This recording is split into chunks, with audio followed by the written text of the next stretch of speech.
தொழில்நுட்பமும் என்ற தலைப்பில் உரையை நான் தொடங்குகிறேன். உழவன் இல்லையெனில் உலகம் இல்லை என்பதை உண்மையை இன்றைய காலத்தில் புதுமையும் தொழில்நுட்பமும் மேலும் வலியுறுத்தி வருகின்றன.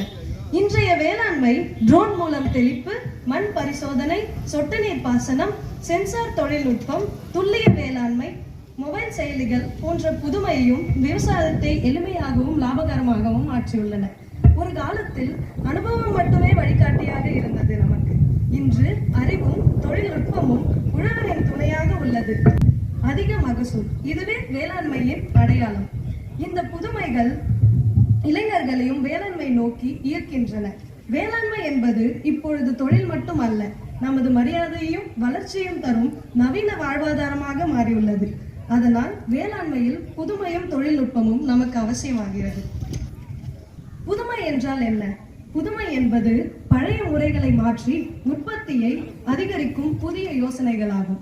உதாரணமாக இடைப்பயிற்சி விவசாயம், ஆங்கிலத்தில் இன்டர் கிராப்பிங் என்று கூறுவர். ஒரு இடத்தில் 2 அல்லது அதற்கும் மேற்பட்ட பயிர்களை விளைவிக்கும் முறை. உதாரணத்துக்கு மக்காச்சோளமும் உளுந்து பயிரும் போடுவாங்க.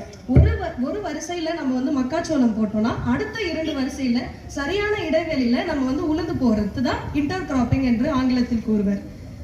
இரண்டாவதாக இது மண்ணின் வளத்தை சரியாக பயன்படுத்தி வருமானத்தை நமக்கு அதிகரித்து தரும். ட்ரோன் தொழில்நுட்பத்தின் பயன்கள் என்னென்று பாருங்களேன். ட்ரோன் கண்டிப்பா அனைவரும் ட்ரோனை பத்தி தெரிஞ்சிருப்போம். ஆனா அதை நம்ம வயல்ல பயன்படுத்த போறோம்ன்றது தான் ரொம்ப முக்கியம். இதுக்கு எண்ணற்ற பயன்கள் உள்ளது. உரம், பூச்சிக்கொல்லி, களைக்கொல்லி ஆகியவற்றை சம அளவில் நம்ம நிலத்துல தெளிக்கலாம். அதே மாதிரி தொழிலாளியின் செலவும் மிச்சம். இப்போ நம்ம விவசாயிகள் எல்லாருமே ரொம்ப அதிகமா ஃபேஸ் பண்ற பிரச்சனை என்னன்னா ஆள் பற்றாக்குறை. இதனால நம்ம ட்ரோன் மூலமா தெளிச்சோம்னா நமக்கு நேரமும் தொழிலாளியின் செலவும் மிச்சமாகும். ரசாயனங்களால் ஏற்படும் உடல்நல பாதிப்பை நாம் தவிர்க்கலாம். ட்ரோன் மூலம் தேவையான இடத்தில் மட்டுமே தெளிப்பு பண்ணலாம். துல்லிய வேளாண்மை, பிரெசிஷன் ஃபார்மிங் என்று கூறுவர். அறிவியல் மற்றும் தொழில்நுட்பத்தின் உதவியுடன் துல்லியமாக பயிர், மண், நீர் மற்றும் காலநிலையை கண்காணித்து தேவையான உரம், நீர் மற்றும் பாதுகாப்பான மருந்துகளை பயன்படுத்தும் முறை. குறைந்த செலவு, நோய் மற்றும் பூச்சி தாக்குதலின் கட்டுப்பாடு, மண்வளம் பாதுகாப்பு, சுற்றுச்சூழல் பாதுகாப்பு, மகசூல் அதிகரிப்பு, இதுவே இதோட பயன்கள் ஆகும். அடுத்ததாக மொபைல் ஆப்ஸ். செல்போன்ல நம்ம கிசான் ஆப் மற்றும் உழவன் ஆப் 2 ஆப் இருக்கு. இது பெரும்பாலும் எல்லாரும் யூஸ் பண்றது.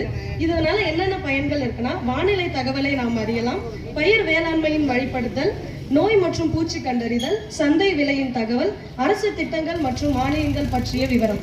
நேரமும் செலவும் இதனால நமக்கு ரொம்பவே சேமிக்கப்படுகிறது. முடிவாக புதுமையை ஏற்று தொழில்நுட்பத்தை பயன்படுத்தி உழைப்பை உயர்த்துவோம் என்று கூறி இவ்வாய்ப்பு அளித்ததற்கு நன்றி என்று கூறி விடைபெறுகிறேன். நன்றி, வணக்கம்.